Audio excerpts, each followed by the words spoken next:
Obrigado por nos acompanhar nesta transmissão do culto a Deus na Primeira Igreja Batista do Pará. Somos uma igreja que expõe a palavra de Deus e cremos que a Bíblia é inerrante, infalível e suficiente para nos tornar mais parecidos com Jesus. Queremos te encorajar a estar conosco em nossos cultos presenciais aos domingos, às quartas e aos sábados. Assim, poderemos celebrar juntos o Deus vivo e aprendermos mais as verdades de sua palavra. Se você tomou alguma decisão, entre em contato conosco através do nosso site e das redes sociais. Queremos orar por você e ajudá-lo na sua caminhada com Cristo. Que Deus te abençoe copiosamente em nome de Jesus. Amém. Vamos dar continuidade ao nosso estudo do livro de Efésios, versículo por versículo. E que bela sequência de estudo nós estamos tendo aqui, meus irmãos, neste livro de Efésios. Já há algum tempo nós não tínhamos uma sequência como essa. E nós estamos examinando o primeiro capítulo de Efésios, especificamente a seção ou perícope que cobre os versículos 4, 5 e 6, cujo assunto principal, conforme em tela aqui atrás de mim, é a predestinação em Cristo. A quantidade, meus irmãos, de tesouros espirituais que há só aqui nesse primeiro capítulo, exige que nós nos aprofundemos no texto bíblico, do mesmo modo que o escavador escava as profundezas da terra para encontrar as pedras mais preciosas. E é por isso que esta é a terceira vez que nós estamos olhando para o assunto da predestinação em Cristo nessa passagem. Então, o versículo que agora nós temos que encarar é o de número 5. Pegue a sua Bíblia então e acompanhe a leitura do texto bíblico. Vamos ler a partir do 3 para que você tenha a noção daquilo que antecede o versículo 5. Diz assim a palavra do Senhor, Efésios 1:3. Bendito o Deus e Pai de nosso Senhor Jesus Cristo, que nos tem abençoado com toda sorte de bênção espiritual nas regiões celestiais em Cristo, assim como nos escolheu nele antes da fundação do mundo, para sermos santos e irrepreensíveis perante ele e em amor. Até aqui nós já examinamos, e agora entramos no verso 5. Nos predestinou para ele, para a adoção de filhos por meio de Jesus Cristo, segundo o beneplácito de sua vontade. Vamos orar mais uma vez. Ore por mim, ore por você, para que estejamos aqui recebendo do Senhor aquilo que precisamos. Pai, mais uma vez nós vamos a Ti em nome de Jesus, cônscios da nossa necessidade, da fraqueza e do pecado na nossa carne ainda, remanescente, que nos impede de desfrutarmos de uma plena comunhão com o Senhor. Mas Tu, na Tua misericórdia, ó Deus, decidiu se revelar a nós e tem falado conosco por meio da Tua palavra. Assim, humilhado como estamos aqui diante do Senhor, pedimos que tenha misericórdia de nós e abra os nossos olhos para enxergarmos as maravilhas do Teu Evangelho. Não esconda nada de nós, porque nós somos peregrinos aqui nessa terra, Senhor. E queremos seguir crescendo no Senhor até o nosso alvo, que é Cristo, em cujo nome nós oramos. Amém. A primeira coisa, meus irmãos, que nós devemos fazer ao abordar essa declaração é situá-la em relação ao todo.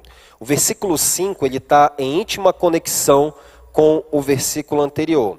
O versículo 5 é uma descrição adicional do fato de que Deus agiu antes da fundação do mundo para colocar os eleitos diante dele, santos e irrepreensíveis em amor, restaurando assim a posição e privilégios que nós tínhamos originalmente, que o diabo destruiu ao convencer Adão a se rebelar contra Deus no Éden. Em outras palavras, o versículo 5 é uma explicação adicional quanto ao propósito da eleição. Paulo já disse que o propósito da eleição é que nós sejamos santos e irrepreensíveis perante ele em amor. Mas isso não é tudo. E antes de nós avançarmos, permitam-me lembrá-los que eu comparo essa grande passagem pela qual nós estamos passando, que vai do verso 3 ao 14 do primeiro capítulo, eu a comparo como a escada do sonho de Jacó, cujo topo tocava nos céus. Você conhece essa passagem do Antigo Testamento. Aqui Paulo nos leva de degrau a degrau as bênçãos espirituais que nós temos nas regiões celestiais. É a escada entre o céu e a terra. É como se ele dissesse: cristãos efésios, vocês têm uma infindável fortuna em Cristo Jesus, mas eu não vou despejá-la de uma vez sobre vocês, não vou fazer isso de uma única vez, eu vou dar-lhes cada tesouro de cada vez, um de cada vez eu vou dar a vocês. Ele poderia, porém, simplesmente ter dito numa única frase que Deus nos abençoou com toda sorte de bênçãos espirituais, as quais são eleição, santificação, inculpabilidade, adoção, remissão de pecados e o poder do Espírito Santo. Está tudo aqui inserido nessa passagem que vai do 3 ao 14 do primeiro capítulo. Mas, como um mestre por excelência, Paulo sabia que quanto mais devagar ele fosse na sua apresentação dos tesouros espirituais e na explicação de como esses tesouros vieram até nós, mais impacto ele iria causar na vida dos crentes. Então nós devemos acompanhar aqui a cadência do apóstolo e passar por essas riquezas espirituais paulatinamente, frase por frase, para que conheçamos e computemos um a um os tesouros que nós temos em Cristo Jesus. Já nos foi dito que fomos escolhidos com o propósito de sermos santos e irrepreensíveis na presença de Deus em amor. Isso é algo estupendo, porque significa que não apenas nós devemos, por obediência a Deus, ter uma natureza santa semelhante à de Cristo, mas também significa que é uma garantia de que nós, inevitavelmente, vamos participar da natureza divina e que nada pode nos despojar da nossa herança espiritual, até nós tomarmos posse dela completamente na glória vindoura. Isso por si só, meus irmãos, já é algo grandioso, algo maravilhoso. Mas então o apóstolo abre mais uma câmara da casa do tesouro, do palácio do Rei da Glória, e nos mostra o que nós temos aqui no versículo 5. Nos predestinou para Ele, para a adoção de filhos por meio de Jesus Cristo, segundo o beneplácito de sua vontade. Uma das coisas que eu acho maravilhosa nisso tudo é que Paulo está introduzindo aqui esses grandes termos teológicos, meus irmãos, eleição e predestinação, para crentes simples e comuns, a maioria dos quais eram escravos lá no primeiro século. Uma grande população da igreja cristã era formada por escravos no primeiro século. E logo na introdução dessa carta, ele já apresenta essas grandes doutrinas essenciais da fé cristã, mas que para nós, crentes modernos ou para a igreja moderna, parecem extremamente amedrontadoras e difíceis de entender. De fato, meus irmãos, a gente precisa reconhecer que nem tudo que Paulo escreveu é de fácil compreensão, até mesmo para os seus colegas apóstolos. Você sabia disso? Ouça o que Pedro diz na sua segunda carta, capítulo 3, versos 15 e 16. Pedro diz assim: tenham em mente que a paciência de nosso Senhor significa salvação, como também o nosso amado irmão Paulo lhes escreveu com a sabedoria que Deus lhe deu. Olha a humildade de Pedro aqui. Ele escreve, da mesma forma em todas as suas cartas, falando nelas destes assuntos. Suas cartas contêm, atenção aqui, algumas coisas difíceis de entender, as quais os ignorantes e instáveis torcem, como também o fazem com as demais escrituras, para a própria destruição deles. 2 de Pedro, capítulo 3, versos 15 e 16. Que declaração intrigante nós temos aqui, meus irmãos. Se até para Pedro, que era um apóstolo cheio do Espírito Santo, e que estava com a mente inspirada e iluminada para receber revelações divinas, alguns ensinos de Paulo eram de difícil compreensão, quem dirá para nós aqui, meros mortais, por assim dizer. E as doutrinas da predestinação e da eleição são alguns desses assuntos difíceis do ensino paulino, dos quais Pedro fala na sua segunda carta. Daí a razão de Paulo em Romanos 9, antecipar que algumas pessoas ficariam confusas e profundamente reflexivas, levantando objeções contra a doutrina da eleição na forma que o apóstolo apresentou a elas. E por isso Paulo também formula uma resposta apropriada a esses interlocutores imaginários lá em Romanos, capítulo 9, do verso 18 ao 21. Se você quiser conferir, abre esse texto enquanto eu tomo uma água aqui.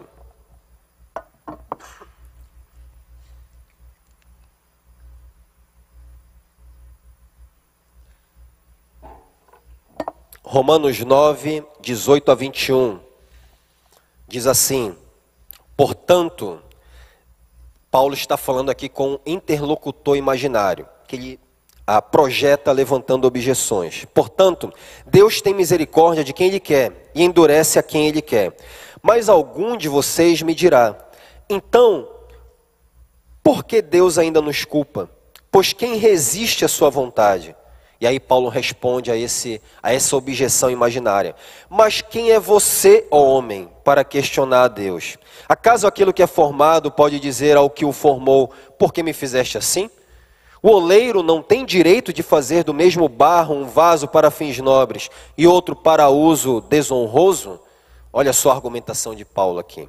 Portanto, à medida que nós avançarmos nesta carta, meus irmãos, você será lembrado que os pensamentos de Deus são mais altos do que os seus, e isso exigirá que você eleve seus pensamentos, que queime os seus neurônios, por assim dizer, e que você esteja em espírito de oração, pedindo a Deus uma medida maior de entendimento para compreender algumas coisas profundas e difíceis da palavra de Deus, das quais eu não pretendo fugir, mesmo que eu não tenha suficiente clareza em conseguir explicar tudo para vocês. Uma abordagem superficial das vai ser completamente inútil, a menos que nós reconheçamos que há algumas coisas difíceis de entender nas Escrituras e que nós somos comandados a crescer na graça e no conhecimento do nosso Senhor Jesus Cristo. E não espere crescer na graça e conhecimento de Cristo apenas fazendo uma leitura superficial da Bíblia, ainda que você o faça a cada ano. Aproximar-se da Bíblia, meus irmãos, para meramente fazer leitura dinâmica é a coisa mais inútil que alguém poderia fazer para alcançar mais graça e conhecimento de Cristo. A Bíblia não nos foi dada para nós fazermos leitura dinâmica dela. A Bíblia nos foi dada para que nós a estudemos, conheçamos a vontade de Deus e a praticamos. Leitura dinâmica não é suficiente. Nós devemos estudar cuidadosamente as Escrituras, com espírito de oração, com devoção sincera, com coração puro, com humildade, independentemente de idade ou de tempo de conversão, porque nela nós temos a vida de Deus, a vida eterna. E a vida eterna, diz o apóstolo João, é esta em João 17,3, que conheçam a Ti, o único e verdadeiro Deus, e a Jesus Cristo, a quem enviaste. Portanto, aperte seus cintos, vire o chapéu para trás e não espere ter aqui em Efésios algo superficial, quase de autoajuda e, portanto, inútil, como Café com Deus Pai ou Bom Dia Espírito Santo, livros nos quais não se lê uma linha de evangelho. Você não encontrará nesses devocionais superficiais e enlatados essas grandes palavras do evangelho: eleição, predestinação, adoção, redenção e etc. De fato, devocionais desse tipo são um reflexo, meus irmãos, tristemente, de que parece que os evangélicos estão anestesiados para essas grandes doutrinas profundamente consoladoras e revigorantes. Mas aqui em Efésios você tem isso e muito mais. Você tem consolo, você tem exortação, você tem auxílio, e tudo isso vem do alto para nós. Aqui nós temos o glorioso plano de Deus sendo exposto e a maneira estupenda como Ele executou seu plano em nosso favor. Diga-me, o que seria mais glorioso do que nós contemplarmos isso? Somente alguém com grave deficiência cognitiva ou sensorial, ou um cadáver, seria capaz de apreciar a beleza do trajeto do sol, que se move do nascente ao poente, como um noivo que sai dos seus aposentos, diz o salmista no Salmo 19:1, e se lança em sua carreira com a alegria de um herói. Só alguém que tem essa deficiência seria capaz de apreciar isso. Só alguém com insensibilidade espiritual seria capaz de apreciar o plano de Deus. Só alguém poderia ficar face a face com a realidade estupenda do que Deus fez por nós em Cristo, como está aqui em Efésios, e se aborrecer completamente com isso, achando que é uma grande perda de tempo. Mas se você é um crente verdadeiro e você deseja amadurecer, você não vai achar isso perda de tempo, a menos que algumas coisas a princípio sejam difíceis de entender.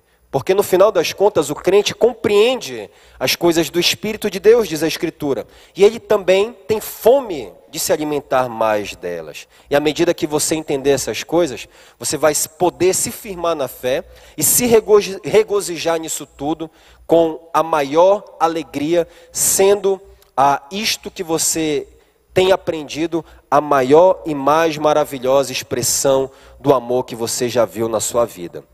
O apóstolo, meus irmãos, ele está escrevendo uma carta àqueles crentes efésios exatamente com esse objetivo.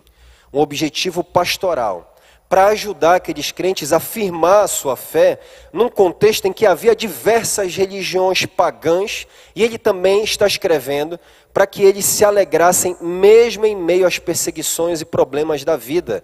Esse período de início da igreja primitiva é um período de perseguição, às vezes pendular, às vezes se intensificava, às vezes diminuía, mas sempre havia perseguição. E Paulo quer encorajá-los a passar por isso, a se alegrar naquilo que Deus fez por nós em Cristo Jesus, independentemente das circunstâncias. Os cristãos primitivos estavam vivendo num mundo caído, assim como você e eu, continuamos vivendo no mundo caído neste século 21.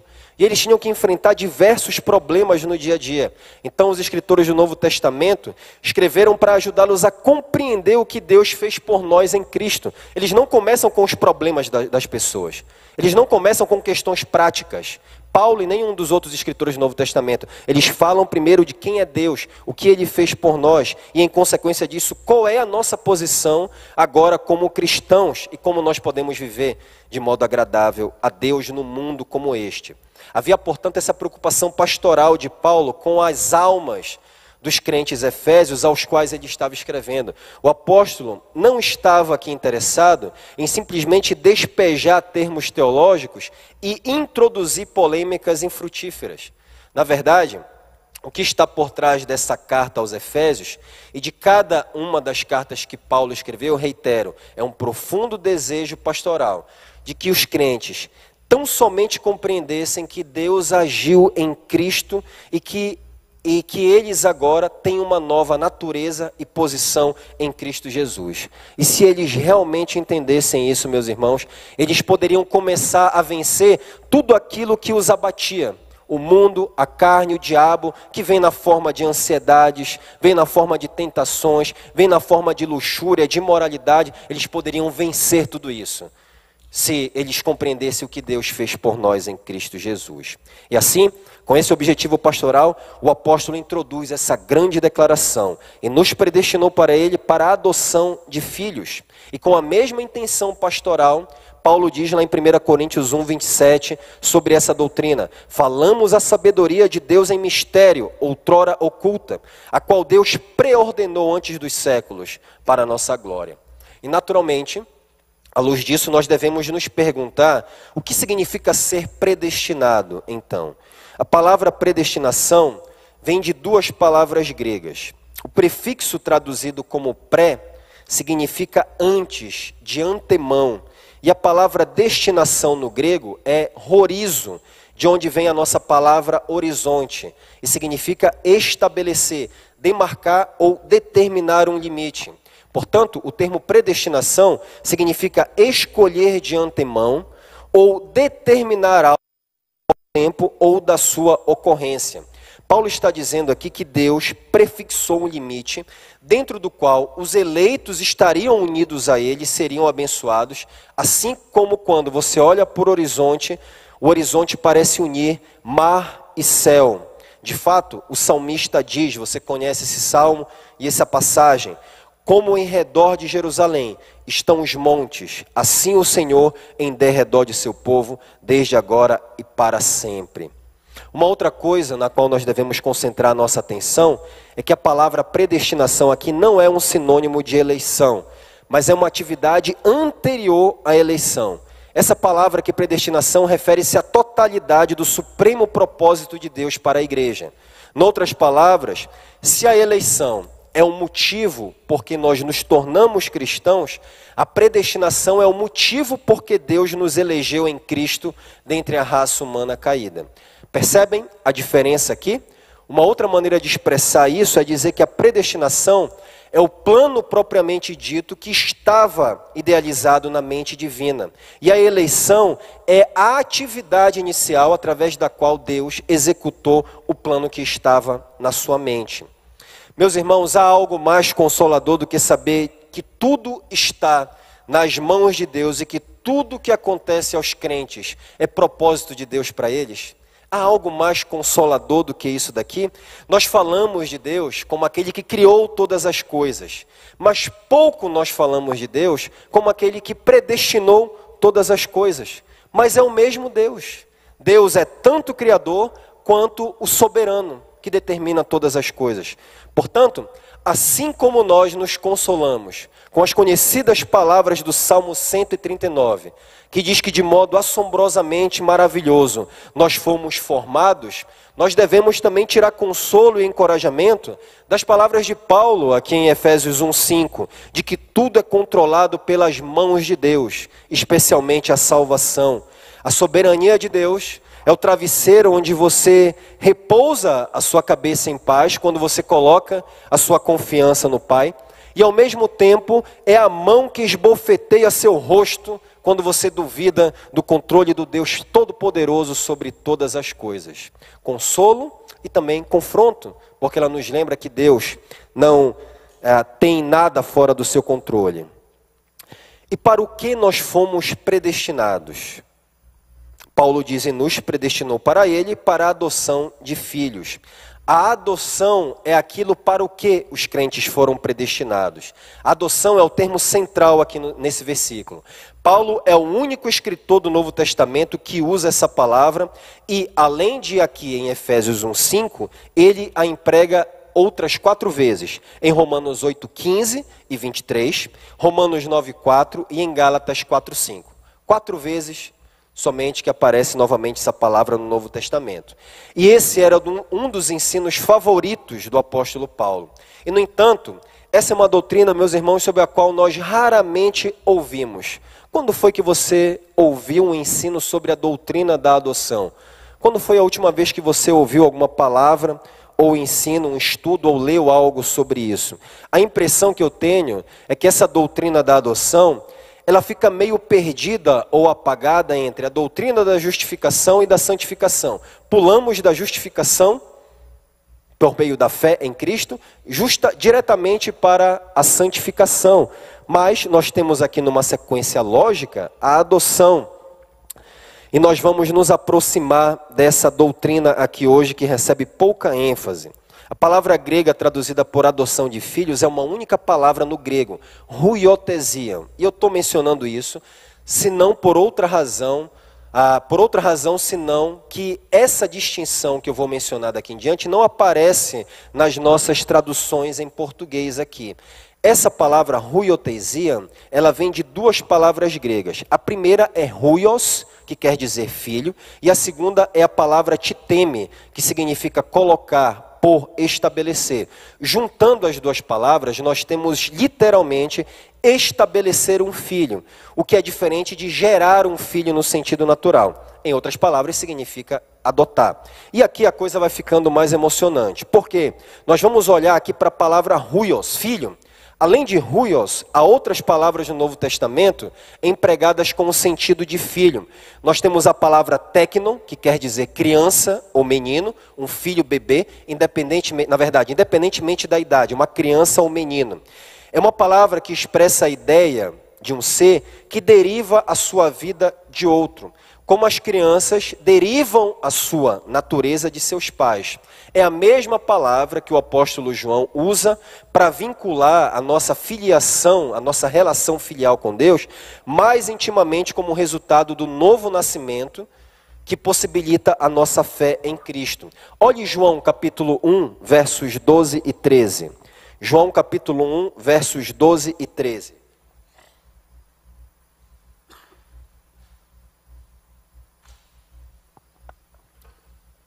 João capítulo 1, versos 12 e 13 diz assim: Mas a todos quanto o receberam, deu-lhes o poder de serem feitos filhos, teknon aqui, crianças de Deus, a saber, os que creem em seu nome, os quais não nasceram do sangue, nem da vontade da carne, nem da vontade do homem, mas de Deus. Então, se tornar filho é resultado deste novo nascimento que vem do alto e possibilita a fé em Cristo.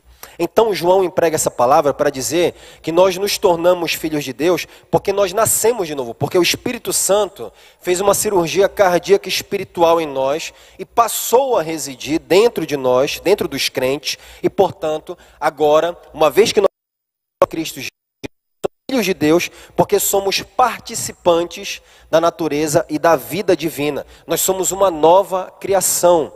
Somos filhos de Deus porque a nossa vida e a nossa natureza deriva de Deus como seus filhos. Nós recebemos isso do alto, é o que diz João.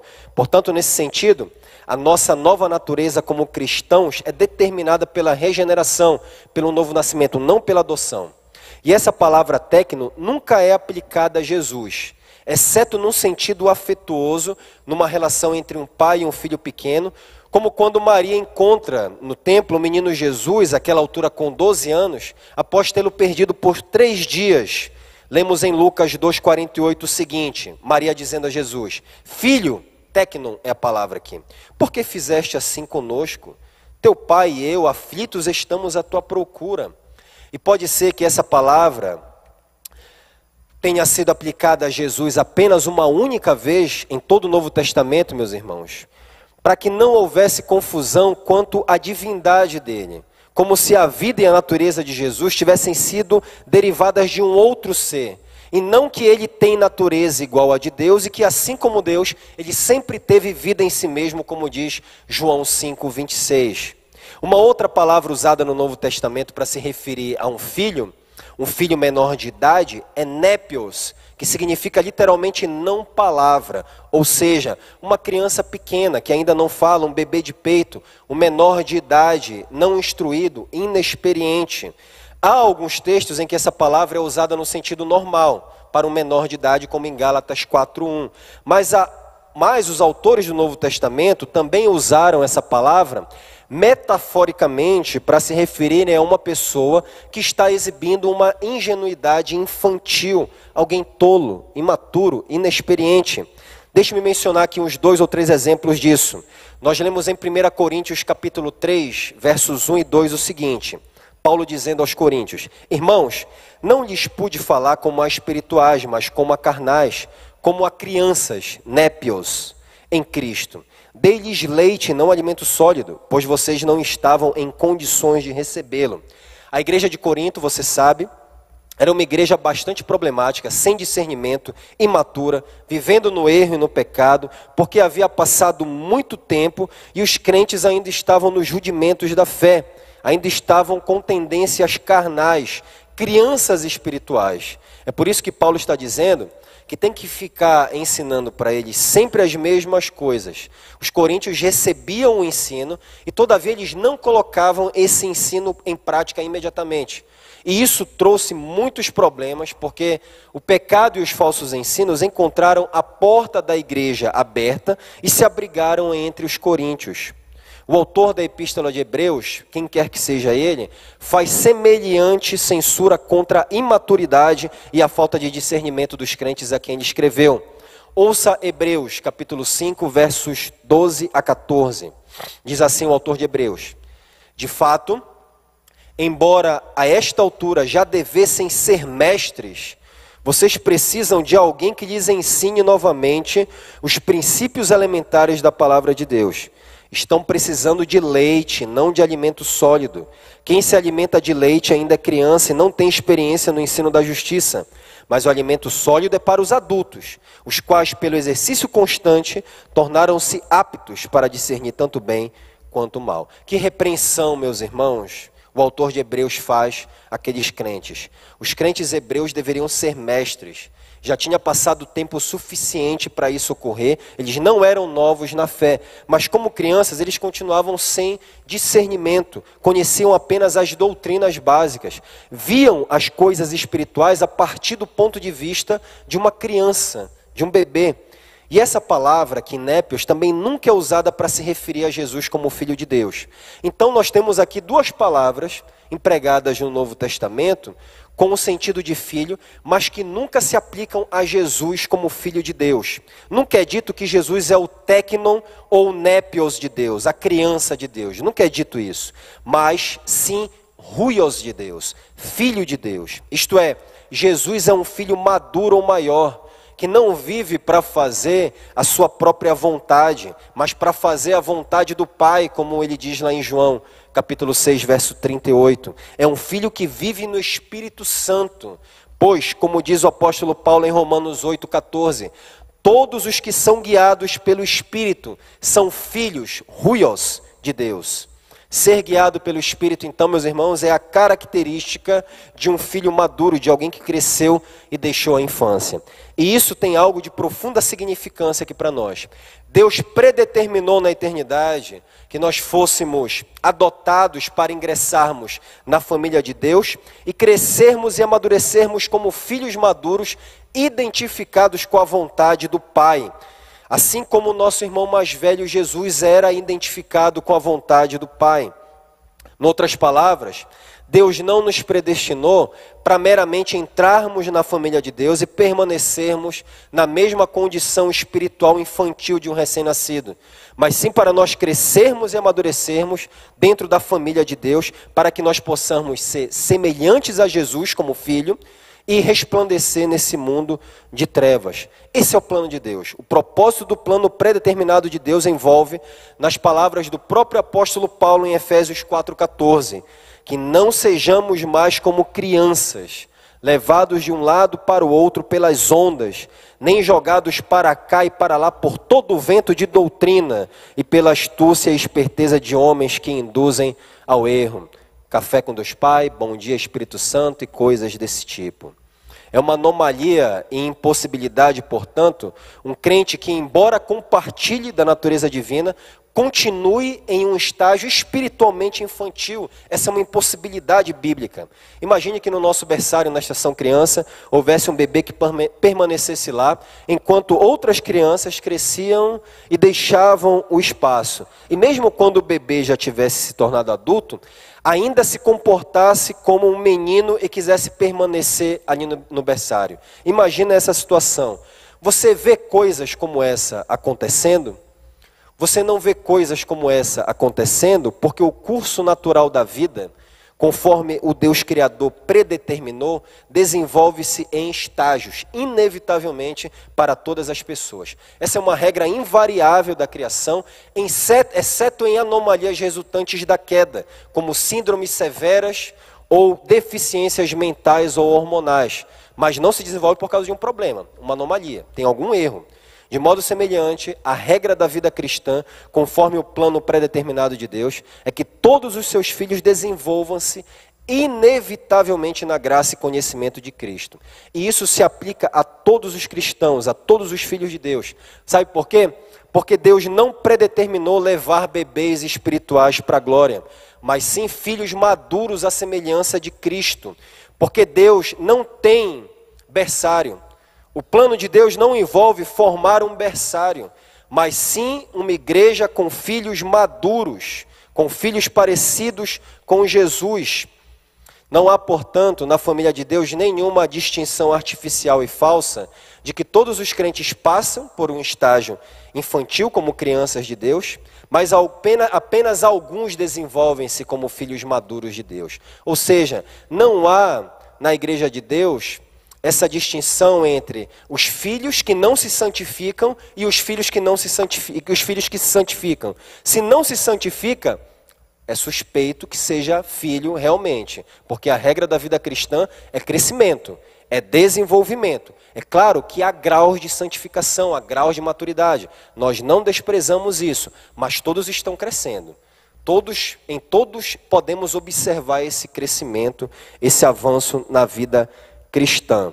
Todos devem estar comprometidos com a vontade do Pai. Na verdade, reitero, todos os crentes, sem exceção, foram destinados a crescerem como filhos maduros. E tudo isso é comunicado por essa palavra huios, filho, que forma a palavra adoção de filho aqui. O termo coloca ênfase na realidade de que não apenas entramos na família de Deus e tornamos-nos filhos que têm uma natureza santa em comum com Deus, mas que nós devemos amadurecer como filhos de Deus conforme o plano perfeito que Ele determinou para nós em Cristo Jesus, e Cristo é o nosso próprio modelo. Agora, eu me apresso em dizer que Paulo queria comunicar mais do que isso. É por isso que a palavra em particular que ele usa aqui em Efésios 1:5 não significa apenas filhos, mas significa adoção de filhos ou filho adotivo, conforme a tradução da Almeida, século 21. O propósito da predestinação não é apenas que nós nos tornemos filhos de Deus, como diz a paráfrase NTLH, quando deixa de fora o termo adoção, mas Deus quer que nós nos tornemos filhos por adoção, como lemos aqui em Efésios. A ênfase do apóstolo, então, não é a mesma que a de João na natureza divina que recebemos não do sangue, não da vontade da carne, nem da vontade do homem, mas de Deus. E tendo recebido isso do alto, nós cremos em Cristo e Ele nos dá o poder de nos tornar filhos de Deus, como nós lemos em João capítulo 1, verso 12. Não é essa a ênfase de Paulo aqui. Em outras palavras, o que Paulo está dizendo é que o objetivo do plano pré-determinado de Deus não era apenas que nós nascêssemos de novo e assim nos tornássemos filhos de Deus. Isso é uma grande coisa, e eu não quero nem por um segundo dar a impressão de que eu estou diminuindo aqui ou desmerecendo a obra do Espírito Santo. É evidente que isso é muito importante e fundamental. A regeneração, o novo nascimento é imprescindível. A nossa filiação certamente envolve isso. Mas não é apenas isso daqui. Paulo está dando ênfase a um outro aspecto da nossa filiação que complementa o de João. E qual é esse aspecto complementar que ele enfatiza aqui?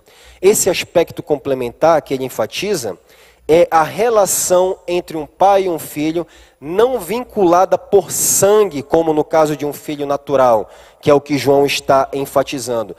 Então é essa ênfase que nós temos aqui.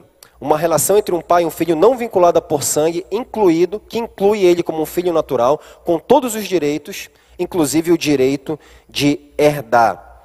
O que o apóstolo tem em vista, então, como propósito da predestinação, são os privilégios pertinentes à posição que nós ocupamos como membros da família de Deus. Agora lembre-se que Paulo era cidadão romano. E ao que parece, ele está emprestando um termo do direito romano que era bem conhecido dos efésios, visto que a cidade de Éfeso era a capital da província romana na Ásia Menor, onde hoje é a atual Turquia. Na lei judaica não havia nenhuma instituição ou prescrição da adoção em uma família. O que havia, na verdade, era apenas a noção de Deus como pai e de Israel como seu primogênito. E nesse sentido, Paulo considerava Israel como filho adotivo de Deus, como se vê em Romanos 9,4. Ele diz, deles é a adoção de filhos, referindo-se a Israel. Na lei romana, porém, a instituição da adoção destacou-se pela sua sistematização e difundiu-se até se tornar uma prática comum em Roma, inclusive entre os imperadores que adotavam filhos para que esses filhos os sucedessem. E para entender o procedimento da adoção sob a lei romana, nós temos que ter em mente aqui, pelo menos, a ideia da estrutura da família romana. Na família romana, o pai tinha o patria potestas, o poder de um pai, isto é, um poder jurídico absoluto que os pais tinham sobre os membros da família. É o pai que tinha o poder legal aqui. Se um membro da família, por exemplo, adquirisse uma propriedade, a propriedade tornava-se da família e o pai, como proprietário legal, poderia dispor desses bens como bem entendesse quando ele quisesse. No que respeita aos seus filhos e seus descendentes masculinos na linha mais remota, bem como aqueles que eram adotados na família, esse poder jurídico era tal que o pai poderia vender os seus filhos como escravos e até matá-los sem que isso fosse considerado assassinato. O poder do pai, o pleno poder que ele exercia sobre a família, cessava naturalmente quando ele morria, ou com a emancipação dos filhos, ou com o procedimento de adoção.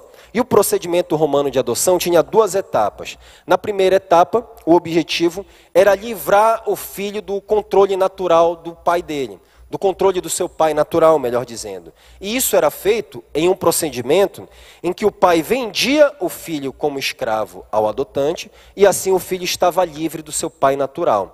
Na segunda etapa, o pai adotante, assumia a posição do pai natural, com controle absoluto sobre o adotado, de modo que o filho tornava-se responsável perante o novo pai e assumia também a posição de filho natural para dar continuidade à linhagem da família e herdar os bens daquela casa. Então nós temos na adoção, no Império Romano, duas realidades principais: o poder absoluto do pai adotante sobre o filho e os privilégios do filho ao assumir a posição do filho natural com todos os seus direitos e privilégios. Quanto à luz, meus irmãos, quanto à luz isso lança ao fato de que nós crentes, anteriormente, éramos, como diz Paulo em Efésios capítulo 2, versos 2 e 3, filhos da desobediência e por natureza filhos da ira. Ou como disse Jesus aos fariseus e por derivação a todos os incrédulos, em João 8,44, vós tendes por pai o diabo, e quereis satisfazer os desejos de vosso pai. A propósito, essa forte declaração de Jesus é muito interessante, meus irmãos, porque os judeus incrédulos haviam afirmado que eles todos eram filhos de Deus. E ainda hoje, há algumas pessoas que acreditam que todos somos naturalmente filhos de Deus. Creem na paternidade universal de Deus e na irmandade de todos os homens. Pois bem, há um sentido em que é correto dizer que sim, somos todos filhos de Deus. Deus é pai de todas as pessoas no sentido de que Ele é o criador de toda a humanidade. O próprio apóstolo Paulo ensinou isso quando ele pregou aos atenienses, conforme registrado em Atos 17, 28. Ouça com atenção. Nele vivemos e nos movemos e existimos, como alguns de vossos poetas têm dito. Atenção, porque dele também somos geração. E o autor de Hebreus, na mesma linha de pensamento, ele refere-se a Deus como Pai, o Pai dos espíritos, que significa ser o criador e o sustentador de todos os espíritos, como se vê em Hebreus 12, 9. O autor de Hebreus diz assim, ouça, além do que, tivemos nossos pais segundo a carne para nos corrigirem, e nós os reverenciávamos. Não nos sujeitaremos muito mais ao Pai dos espíritos para vivermos? É a tradução da Almeida Corrigida e Fiel que eu estou lendo, na minha diz Pai espiritual. E nesse mesmo sentido, Adão era originalmente filho de Deus, como nos mostra a genealogia registrada em Lucas 3,38. Cainã, filho de Enos, Enos, filho de Sete, e este, filho de Adão, filho de Deus. É como Lucas se refere a Adão aqui. O problema, como você sabe, é que Adão emancipou-se rebeldemente de seu Criador e se submeteu voluntariamente ao controle de um novo pai, o diabo. E desde então toda a humanidade, cuja descendência remonta a Adão, encontra-se nessa relação com o diabo como seu pai. Cada ser humano nasce filho do diabo. Os homens podem ter Deus como seu pai pela criação e ao mesmo tempo ter Satanás como seu pai pelo pecado. Mas a boa notícia, meus irmãos, é que pela fé na morte e ressurreição de Cristo pelos nossos pecados, nós podemos nos tornar filhos de Deus, como nós lemos em Gálatas capítulo 3, verso 26.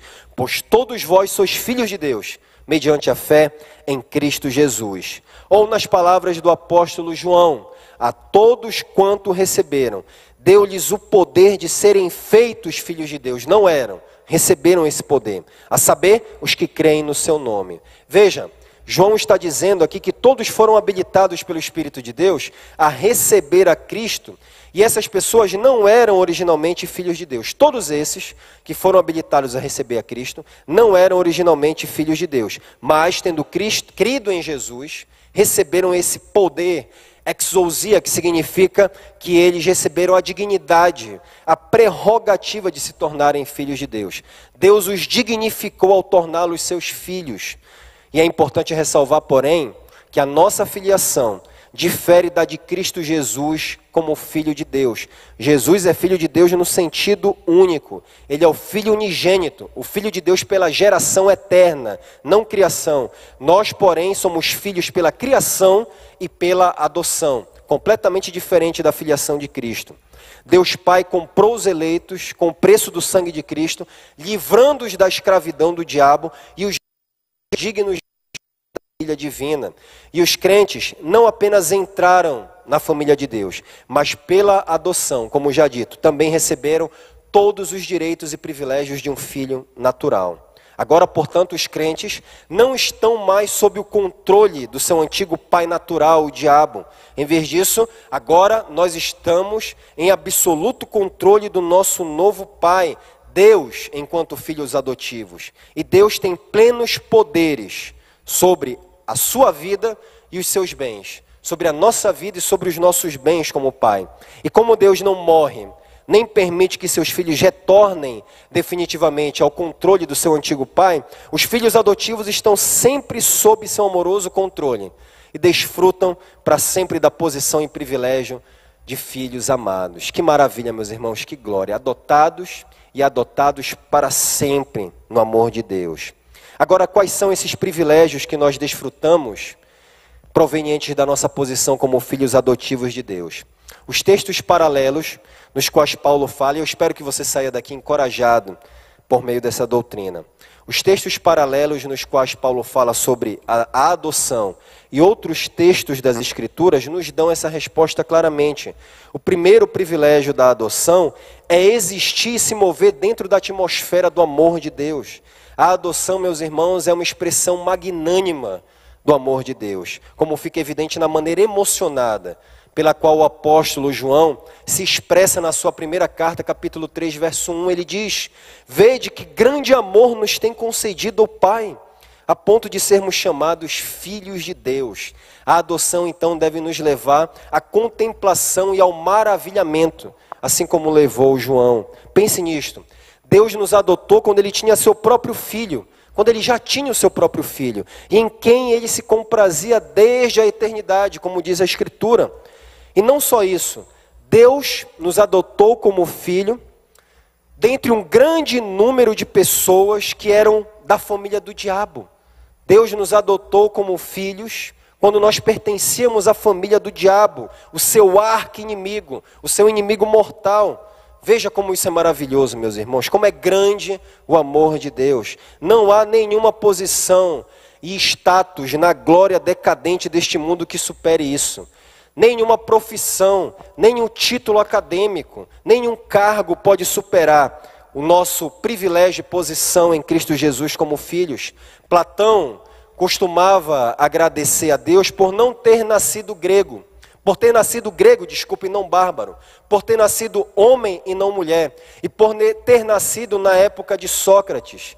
Meus irmãos, muito mais nós deveríamos agradecer por termos nascido na época do Evangelho e termos sido feitos filhos de Deus. Como disse o puritano Thomas Watson, o eleito pode gritar: Senhor, como é que te revelaste a mim e não ao mundo?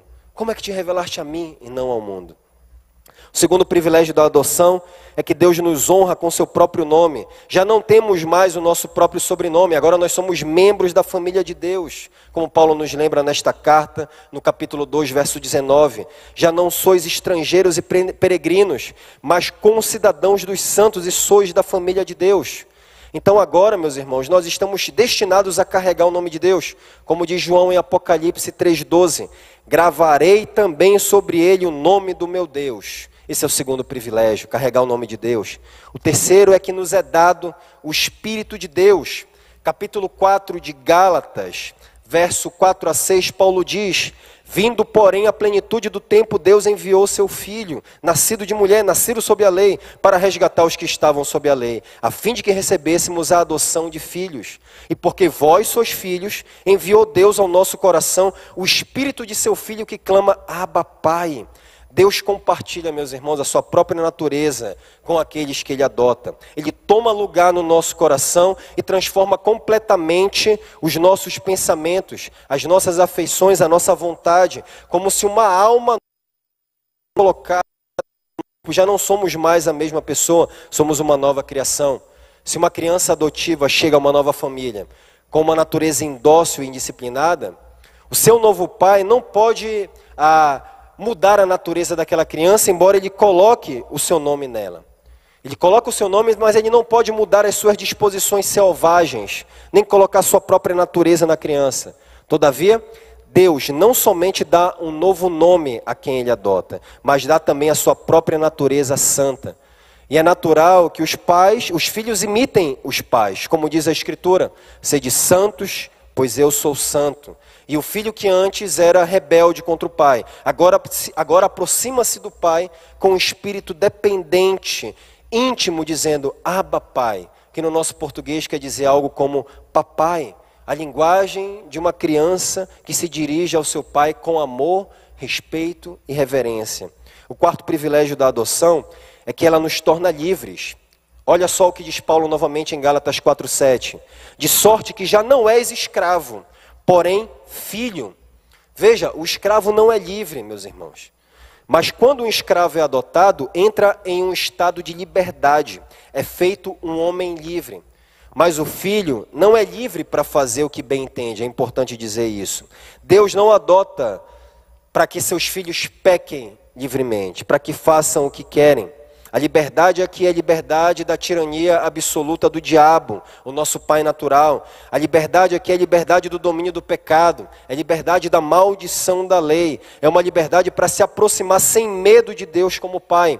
Porque, diz Paulo em Romanos 8,15, não recebestes o espírito de escravidão para viverdes outra vez atemorizados, mas recebeste o espírito de adoção, baseados no qual clamamos Abba, Pai.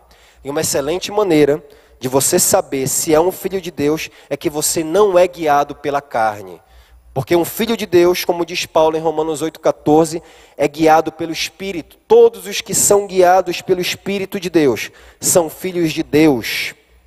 O quinto privilégio da adoção não parece ser um privilégio, mas é um privilégio. Não parece ser muito agradável, mas no final das contas é agradável. São as correções paternais. Nós lemos em Hebreus 12,6, o Senhor corrige a quem ama e açoita a todo filho a quem recebe. O argumento do autor de Hebreus aqui nessa passagem, onde esse versículo está inserido, é que se não estamos sendo corrigidos, então nós não somos filhos legítimos e sim bastardos. Hebreus 12,8. Afinal, como ele mesmo diz um versículo antes, apelando para o raciocínio lógico, que filho há que o pai não corrige?